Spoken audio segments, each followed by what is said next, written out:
Okay, so let's unpack this. We are dropping straight into the thick of it. The heat of summer, 80, 77, and we're deep within Rome and the surrounding territory of Latium. We are. And you have to understand this specific period, it's just so critical for understanding the Flavian dynasty. It really is. I mean, you've got Vespasian Augustus serving his 8th consulship. His son, Titus Caesar, is on his 6th. Right. And that's not just, window dressing. That's a statement. A huge statement. It's a massive demonstration of inherited power. They're showing the Senate, they're showing the people that the Flavians are here to stay. They're trying to cement that stability after the absolute chaos of the year of 4 emperors. And there's even this little piece of historical foreshadowing, which I love. There's a suffused consul serving briefly a guy most people would have just overlooked. Gnaeus Julius Agricola. Exactly. And at the time, he's basically a non-notable bureaucratic appointment, but he ends up, famously as the governor of Britannia. It just goes to show, doesn't it? Even in these quiet sort of political appointments, you can see that upward mobility is always happening in the empire. There's always someone on the rise. That's the environment then, this veneer of Flavian stability. But beneath that, our sources, they reveal a world that's just driven by raw personal tragedy, by immense corrupting wealth and these deep, deep power struggles. And that's where we find our focus for this deep dive. A man named Marcus Didius Falco. Right. He lives, I would say, on the sharp edges of Roman society. He calls himself a seeker after truth, which is a very generous term for what he Not does. a little generous, yeah. His career is, well, it's in the dirtier side of things. Yeah. He's a professional informer. He's fixing credit checks, defending accused parties, delivering subpoenas. Yeah. He is, to put it mildly, not a stranger to corpses. So our mission today is to really get into this specific period, this moment where Falco's entire world it changed forever. And it's marked by this simultaneous, just crushing double loss. A double loss and then an immediate, absolutely stunning reversal of fortune. He loses his newborn son, Marcus Didius Justinianus, and then almost at the same time, his estranged father, Marcus Didius Favonius. Also known as Geminus. Geminus, yeah. The highly questionable reprobate auctioneer. It's a real crucible for Falco, isn't it? He inherits this vast fortune that immediately starts to challenge his moral compass. It does. And at the same time, he's thrust into this terrifying investigation involving ritualistic murders, political manipulation, and a betrayal that cuts right to the heart of the Flavian intelligence apparatus. So let's begin where it all begins for him. With that devastating personal loss, that's what motivates everything that follows. It really is the catalyst. So Falco has lost his infant son. The emotional depth it's just immediate. But what the sources also really emphasize are the cold, stark realities of plebeian life in Rome, especially around death. The notes are so stark on this. I mean, the infant's life was short, tragically quick, and because of that speed, his birth was unregistered. So in the eyes of the state, he barely existed. Exactly. And for the plebeian deity, for Falco's family, he explains that their tradition was often just keeping the ashes in a cupboard for a short mourning period, and then they were mysteriously lost or, just mixed in with other household dust. Wow. It really reflects this pragmatic, almost unsentimental approach to life and death in their class. You had to move on. Then this loss, it immediately highlights the class tension that's just a constant in Falco's life. Oh, absolutely. His wife, Helena Justina, she comes from the absolute highest levels of Roman aristocracy. Her father's a senator, Aulus Camillus Aelianus. And in his grief, the senator makes an offer, a niche in the Camilli family's columbarium on the Via Appia. Which is a huge gesture, but this is where Falco's pride, that core sense of self that really defines him, it becomes a barrier to comfort. He refuses it. He refuses, flat out. He says simply, we live in a patriarchal society. He was my son. To accept that niche would mean his son was, symbolically subsumed into Helena's high-status family. He wouldn't remain a Didius. So he takes the practical route instead, driven by this fiercely held autonomy. He does. He decides to bury the sad bundle, and the term he uses is just heartbreaking, at his father's inconvenient house up on the Janiculum Hill. It's a pragmatic choice, right? It's rooted in a place of familiarity, at least. But that one decision, it just launches him straight into the second, totally unforeseen crisis. The pivot is so sudden in the sources.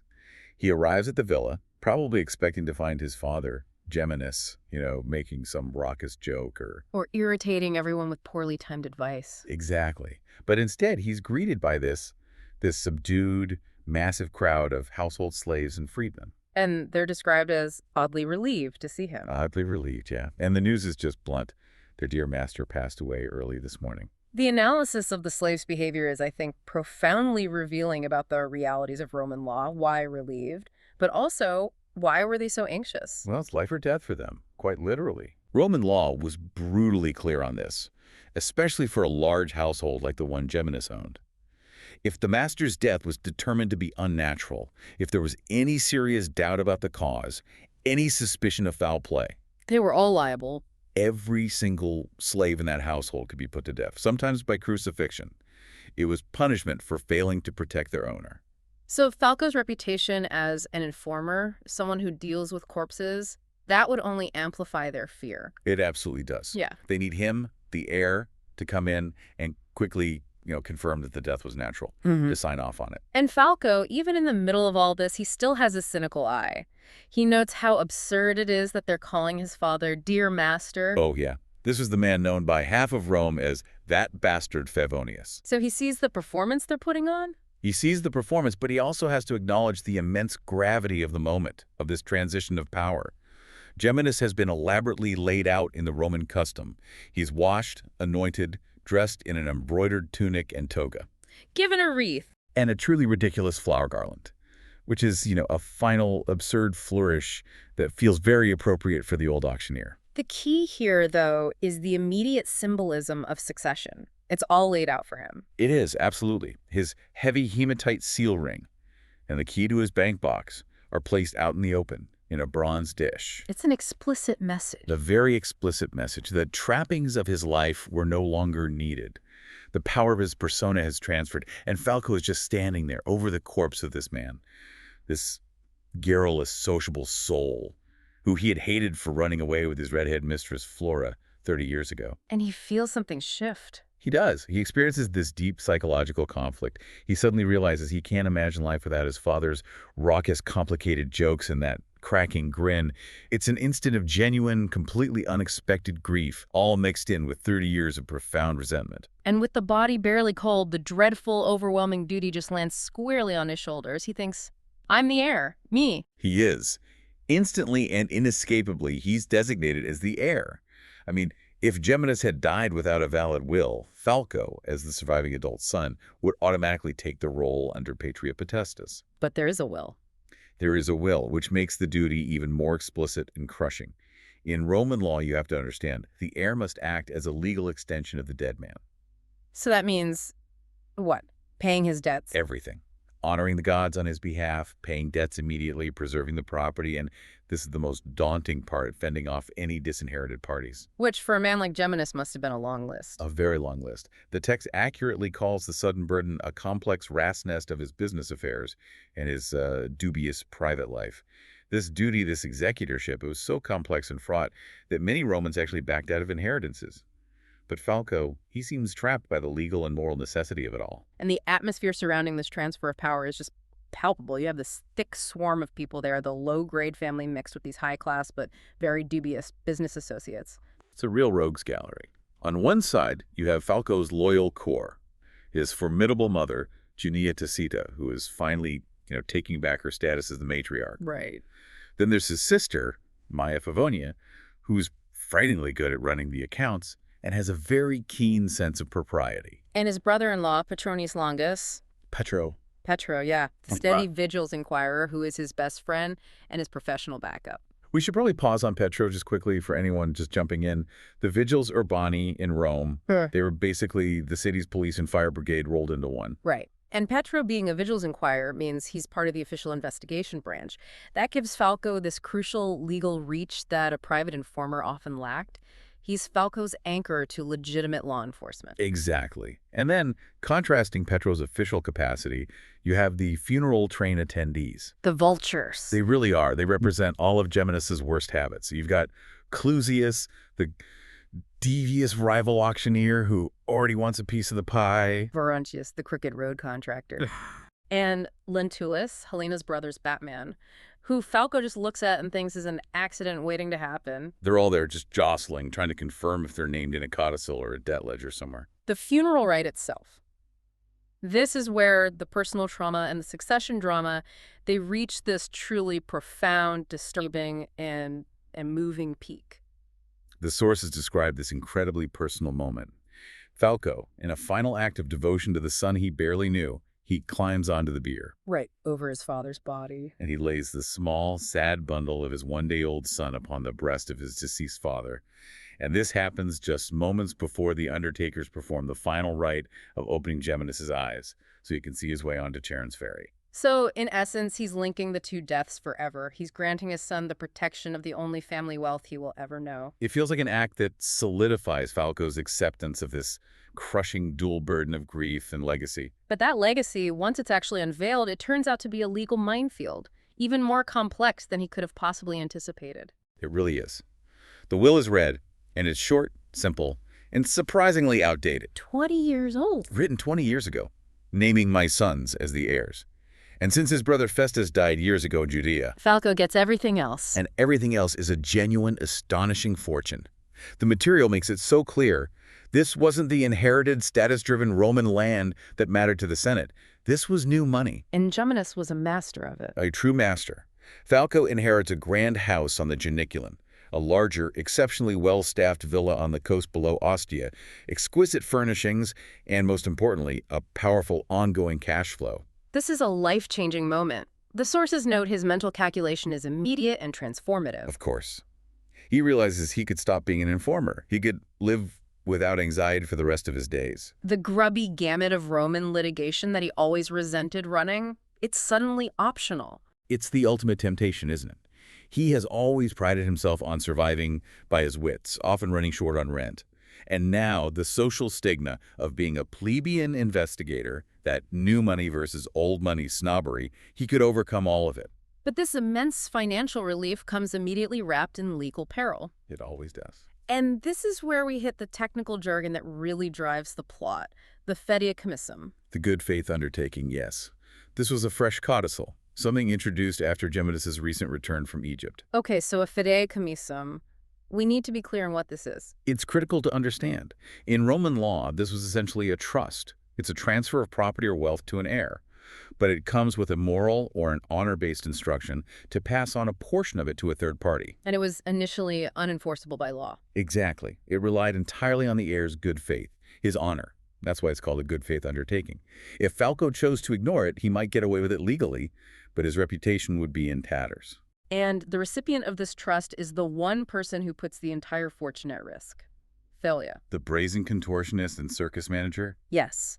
The woman known for her indecent dance with Jason the Python and for wearing the empire's shortest skirts. That's the one. Thalia is pregnant. And the codicil affects any child born posthumously to Geminus. If she delivers a male child, that child, by law and by this moral obligation, would have Falco's entire inheritance. And this is the moment Falco admits his newfound dark side of greed. Immediately. He suspects Thalia is conning him, maybe trying to use this loophole to secure funds for a child whose father, he suspects, is actually a womanizing zookeeper we knew in Alexandria. So the immense fortune, the freedom from anxiety, it's immediately compromised by avarice and by this legal uncertainty. It's the poison chalice.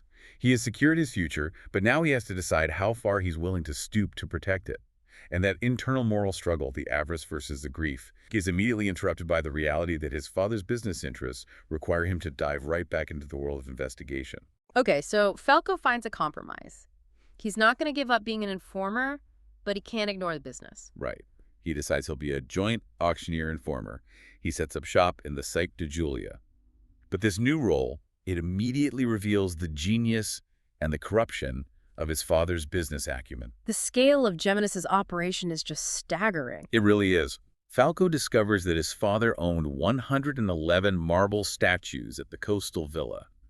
And these aren't just, decorative pieces. This is specific, high-quality marble work. Geminus had effectively cornered the market. He had, specifically for the massive Flavian amphitheater project, what we now call the Colosseum, which was being constructed on the site of Nero's former lake. So the Colosseum, the great symbol of Flavian power, was going to be filled with statues supplied almost exclusively by the estate of a reprobate auctioneer. That's it. The sources note Falco realizing the amphitheater would be, and I'm quoting here, virtually Statues courtesy of Geminus. Which explains why the devious rival auctioneer, Clusius, was so desperate for Falco to step aside. Of course, the potential profit was astronomical. But this immense business operation is the very thing that pulls him back into the world of corpses. It is. Falco is drawn back into investigation because Geminus owed money to a statuary supplier, a man named Modestus and his wife Primilla. And they have mysteriously vanished from Antium, about 30 miles south of Rome. The supply chain is bleeding. And at the same time, Falco's best friend, Petro, the Vigil's inquirer, he's already struggling with a separate, very peculiar case. A family found an unknown body dumped in their mausoleum. And Petro is stumped. He is, because the victim wasn't a standard mugging victim. This was a well-kept man of mature age, but he was laid out in this chilling, odd ritual position. And once he's identified by his nephew, Silanus, the victim is confirmed to be Modestus, the missing supplier. And the sources detailed the grisly nature of his murder. The violence was clearly personal, highly specific, it had a perverted smell. And crucially, the killer had mutilated the victim. But even more disturbing than that, They came back. they returned to the body afterward. What does the expert analysis tell us about this ritualistic element? What does that mean? Well, the face-down posture, which we see in this murder, it often signifies punishment or humiliation in Roman ritual. Sometimes it's associated with the worst kind of execution, like crucifixion. And returning to the body. That suggests not only ritual significance, but probably the removal of a trophy. This is not simple banditry. This is targeted ritualistic retribution. And we learn that Modestus himself was known for being a thorn in someone's side, constantly writing angry letters and complaining to local authorities. So he made enemies. And the investigation immediately points Falco toward the quintessential local menace. A powerful, untouchable clan of imperial freedmen known as the Claudia. The Claudi family profile is. It's essential context here, isn't it? They live across the infamous Pontine Marshes near Satricum. Which is a geographical nightmare. The marshes were known for disease, for black bugs, for these bright red things that looked as if they had already dined on blood. There's that local proverb that tells you everything you need to know. You grow rich in a year, but you die in 6 months. It's an isolated, dangerous, and basically lawless environment. And the Claudi made their home there. They did. They're this huge feral family, brothers named Nobilis, Probus, Pius, and Virtus. And they were freed about 40 years prior under the Emperor Gaius, Caligula. better known as Caligula, yes. And that association is key. Caligula was a volatile emperor, and the freedmen he favored were often just as unstable. They settled on these worthless, soggy fields and became notorious for thieving, for their wild tempers. And for relying on their outdated yet still potent status of imperial protection to avoid any legal consequences. That's the core of it. Their parents, Aristocles and Casta, were notoriously harsh. They had 20 children. 20. So they felt untouchable because of this historical connection to the Palatine, and that status allowed them to terrorize people like Modestus, who dared to petition authority against them. Yes. The ritual killing was a message. Challenge us, appeal to Rome, and this is your fate. The journey into the Pontine Marshes is vividly captured in the sources. Falco and Petro, and they have their high-class supporting crew with them, like the Camillus brothers. Right. They venture into this hostile, beautiful, but utterly menacing territory. And the initial encounters are highly unsettling. They really establish the Claudi's arrogance.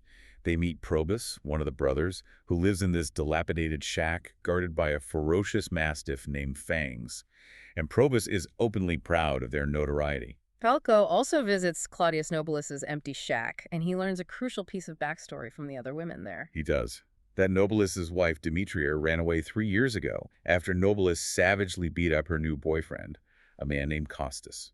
So this establishes Nobilus as intensely violent and obsessively possessive, traits that make him a prime suspect, especially since Demetria is also missing. Yes, but before they can consolidate that investigation, the case takes a shocking, destabilizing turn.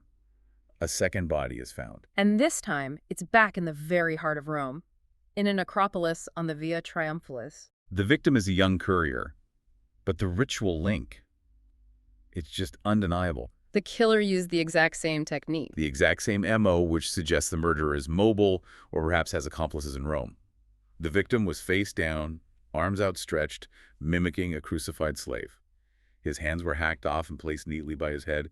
and he was slit open from gullet to privates. And he was wearing a bright new wedding ring on his severed hand, another possible trophy or symbolic gesture. So the identity of the killer, it's not just about jurisdiction anymore, it immediately becomes political spin. And the official word from those on high, which is Falco's rival, Anacretes, the chief spy, is that this must be a copycat. A copycat or a ploy to shift the killer's locus to Rome. Which raises a crucial question that the sources really force us to ask. Right. Why is the chief spy so keen to distance the killings from the Marsh clan, even when the ritualistic signature is identical? And the answer is that the murders and the protection of the killers are tied directly to the highest levels of imperial power. We are now leaving the swamp and entering the viper's nest. Okay, so the case immediately puts Falco and Petro under the thumb of this rising comet in the bureaucracy, Tiberius Claudius Laeta. He's a smooth, highly ambitious administrator. Once a slave freed under Claudius, but now he's working in the elite secretariats. And the elite secretariats are not just, clerical positions. These were the emperor's most powerful, trusted bureaucratic posts. They handled petitions, finance, correspondence. Absolutely. A former freedman holding that kind of sway is highly notable, especially under the Flavian regime, which prided itself on stability and competence. And Laeta's objective is crystal clear. It is. He needs to distance Emperor Vespasian from the troublesome Claudius freedmen. Their imperial protection is proving to be a political embarrassment. So Laeta assigns Falco and Petro to the case. And the immediate irony here is that Laeta seems to have temporarily grabbed the case from Falco's long-standing rival and nemesis, Anacretes, the chief spy. Anacretes is a figure of considerable historical interest, isn't he? Freed by Nero, a highly reviled name in Flavian Rome. Which means a man associated with the Neronian regime would be inherently unstable in Vespasian's court. He would be desperate to protect his status. He'd just been sent on this boring mission to Istria, and Falco immediately suspects Laeta's maneuver is a power play, taking advantage of Anacretes' absence. And their rivalry, it just explodes at this deeply sophisticated but flawed dinner party hosted by Anacretes. And this is the moment the physical evidence appears, the sardonyx cameo. It's exquisite, cut in low relief on layered agate, depicting captured barbarians and Claudian imperial family personages. Likely the work of the master engraver Dioscurides. Falco quickly recognizes the artistry and the value. And critically, the Camillus brothers, Quintus and Aulus, they manage a professional swift lift and pass. They steal it in the middle of the party. They do, and Falco suspects this high-value piece belonged to Pramila, Modestus's missing wife, who her nephew confirmed wore good jewelry. So why would Anacretes, the chief spy, risk keeping such a distinctive high-value piece of evidence? Is that arrogance or desperation? It's almost certainly calculated arrogance, masking a deep desperation. I mean, as a chief spy, he routinely collected high-value intelligence and evidence, often as leverage or personal trophies. But to keep an item so traceable, one linked directly to a victim from a Marsh case he was supposedly uninvolved in, that's a massive risk. It is. And when he's confronted, Anacretes panics about the missing jewel. He claims it belonged to an expensive floozy. Which is an immediate lie. And that lie confirms to Falco that Anacretes was directly involved in handling the evidence trail from the marshes. So this immediately shifts the case from a murder investigation to a direct confrontation with official corruption, a cover-up. Right. Falco and Petro realize they need confirmation, and they decide to stop guessing. They employ direct action. They capture one of Anacretes' agents, a twin, who had been surveilling Falco's house. And they take him for interrogation at Falco's home on the Aventine. The interrogation details, they are profoundly troubling. The agent is kept for a few days with no food or drink, subjected to this calculated psychological duress. It's intended to break his loyalty, not just his body. And this leads to the central, devastating moral crisis of the whole story. Elena Justina witnesses the inhumanity unfolding in her own home, and she gives Falco a critique that is absolutely savage and necessary. Her words are devastating. They show the ethical line Falco has just crossed. She tells him, "You have toyed with him, teased him, tortured him. You have obliterated his personality." And then comes the core challenge. Can you explain to me what difference there is between your mistreatment of this man and the way that the killers of Julius Modestus abducted and abused him? She's drawing a moral equivalence between the informer's brutal methods used in the name of the law and the ritualized sadism of the murderers. She is. She's forcing Falco to confront the dark side of his own nature, which has been intensified by the greed of the inheritance.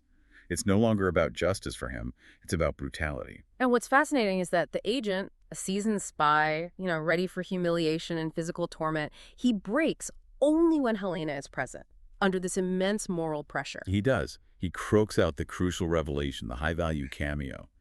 It was found not in Rome, but in the undergrowth out on the marshes. So the physical evidence, the killer's trophy, is definitively linked to the Claudia clan's turf. Anacrit's lie is exposed. But the emotional damage is done. Helena, unable to bear the brutality, she packs up the family and moves to Falco's father's Janiculum villa. And her departure is conditional. Her final words to him are heart-wrenching. I loved you too, Marcus. Suggesting that she's unsure if she still loves the man he has become. The stage is now set for the ultimate realization. The emotional and physical evidence is brought together in a final family meeting. It's Falco, Helena, Petro, Maya, the Camilli brothers, and Albia. And they synthesize everything. Maya's past relationship with Anacrites, his physical appearance, the Claudia's origins, and a specific detail that Quintus Camillus remembered. And that detail is the smoking gun. It is. Claudius Nobilis had peculiar two-colored eyes, a condition we know as heterochromia. And then they realize Anacrites also possesses this distinct physical aberration. And the dots connect in this horrific fashion. Anacrites, the chief spy who rose to power under Nero, is in fact the long-lost, forcibly removed son of Aristocles and Casta, the patriarch and matriarch of the despised Claudius Friedman family in the Pontine Marshes. This single physical trait just changes the entire case. Anacrites wasn't just incompetent, he was running a sophisticated double cross born out of absolute desperation. Precisely. His entire elite high-class career would be instantly ruined by the exposure of his low-grade origins, especially under the Flavian regime that sought to distance itself from Neronian excess. His siblings had been blackmailing him, threatening to expose his identity. And Anacrites' only solution was to pretend to protect them while secretly manipulating the best investigators in Rome, Falco, and Petro, to eliminate the murderous clan he was forced to claim as family. So the trap was never just for the Claudi. It was to use Falco and Petro as his unwitting executioners. Every single action Anacrites took was a deliberate misdirection. He grabbed the case from Laeta and then proceeded to warn off Falco and Petro, conduct bogus searches, all designed to look like incompetent interference. But in reality, he was setting the stage for Falco to hunt down the killers he wanted gone. He sent his twin, Virtus, into hiding just before Falco searched, isolating him for future disposal. He directed Nobilis to run for cover, ensuring their eventual death or capture. It was just betrayal layered on betrayal. the final part of the investigation moves pretty quickly to the inevitable cleanup. Falco and Petro, now armed with the knowledge of Anacrites' monumental betrayal, they close the circle on the Claudius family. And the end of the Claudi is appropriately brutal. The captured agent, who turned out to be Virtus's brother, is sent to hard labor in the mines. A standard death sentence in the Roman world. Basically, yes. And Claudius Nobilis is tracked to a deep ravine near Antium, a location that Silvius, the urban cohort officer, knew as a site linked to ancient evil and dumped bodies. Nobilis, cornered and exhausted, realizes his fate is sealed. He chooses a final act of violence.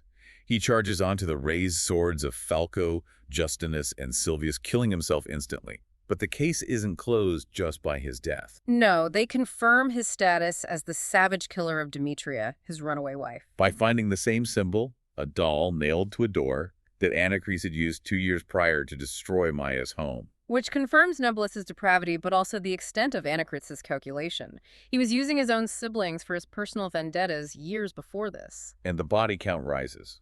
Pramila, Modestus' wife, and 4 other long-dead bodies, likely victims of Nobilis' ritualized hatred for petitioners, are found in the ravine, finally closing this horrific case. And now, Falco turns his attention to the one person still alive who represents the corruption of the Palatine and the moral decay he just encountered. Falco decides the time for personal retribution against the chief spy is now. But it won't be physical violence. It's going to be psychological.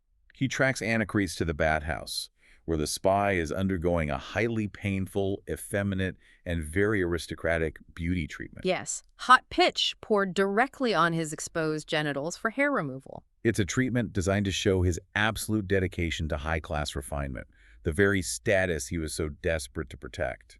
Falco's revenges. It's truly sublime. He confronts Anacris, who is already terrified and immobilized by the pain. Falco stops short of violence. He assures him he doesn't want to interrupt the pitch peel. leaving the spy humiliated, exposed, and utterly terrified of what Falco might do next. It's poetic justice. It really is.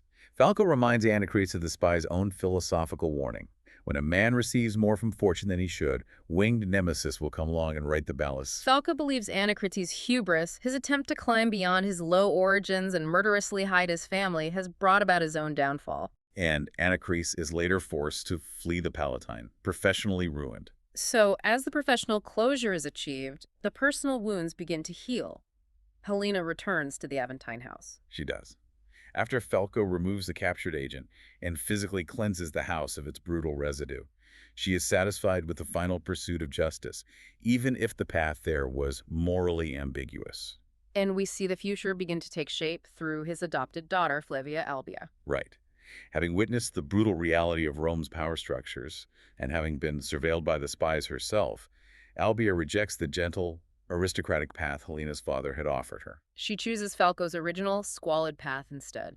He finds her living in his old bolt hole above the Eagle Laundry, already preparing to set up shop. She accepts that her adoption status only half works in Roman society. She'll never be fully accepted by the elite. So she declares her intention to live here, do what you did. Choosing the ferociously bright and spirited challenge of being an informer over the boring security of aristocratic charity. And Falco, recognizing her spirit, agrees to let her try. It's a powerful moment of succession. But Falco's own fate is immediately upended by the resolution of the inheritance, the one thing he thought he had finally secured. The immense fortune Falco had already mentally allocated now faces the final legal test of the Fideos Commissum. Thalia, the contortionist, she confronts Falco, furious. Because her lawyer, Septimus Parvo, has informed her the legacy for her unborn child is utterly invalid. And the technical loophole, which the expert legal analysis uncovered, is fascinating. It centers on the legal requirement for posthumous infants. It does. The law stated that if a legacy is given to a posthumous infant, the child must be born of a legal marriage. Since the brazen contortionist and the reprobate auctioneer were not legally married, the vast sum is completely safe with Falco. The law has protected his greed. But Thalia immediately insists that Geminus intended for Falco to see the baby as a sibling, citing the moral weight of the Fide Commissum. Right. And she demands Falco adopt the child, as she can't take a baby on tour with the circus. It's the final, crushing responsibility. It is. Falco secures the wealth legally, but is forced to accept this intense emotional and financial burden. He has lost his son, but now he must adopt the child of his father and the circus manager. He names the unborn baby Marcus Didius Justinianus, honoring the memory of the baby he lost. Binding the new beginning to the old grief, the fortune is secured, but at the cost of his autonomy, tying him forever to the legacy of Geminus. That's it, exactly. So what does this all mean? Falco began AD 77 burdened by grief. He immediately inherited this immense and corrupting wealth, and then he found himself a pawn in an imperial power struggle that exposed a terrifying network of ritual murders rooted in historical trauma. And he had to navigate the moral ambiguity of his own and former life, which was challenged directly by his wife, and he ended up using his skills to eliminate the very murderers his own nemesis was secretly trying to get rid of. If we connect this to the bigger picture, Falco's journey really demonstrates how the appearance of stability in the Flavian era often masked deep corruption and historical grudges dating back to Nero and Caligula. Critical thinking was essential. The man who seemed most obvious Anacretes, the spy, was the ultimate deceiver. He was operating a layer deeper than anyone expected, turning his enemies into his unwitting executioners just for self-preservation. Okay, so let's pull out the 4 key takeaways that truly inform our understanding of this intense period. First, the immense legal vulnerability of being a newly wealthy heir in Rome. Falco was immediately scrutinized and nearly lost half his fortune due to an outdated will and the highly complex, morally based terms of a fide commissum. Wealth immediately draws scrutiny and risk. Second, the Claudi family's deep-seated notoriety. It stemmed from a combination of inherited trauma from slavery, being freed by volatile emperors like Caligula, and their highly contested yet still powerful perceived imperial protection. That protection was a license to terrorize Latium. Third, the ritualistic nature of the murders, specifically the severed hands and the face-down posture, was not random at all. No, it was a targeted punishment aimed squarely at petitioners like Modestus. It was a direct, savage warning against appealing to the authorities in Rome against local power brokers. And finally, Anacretes' betrayal.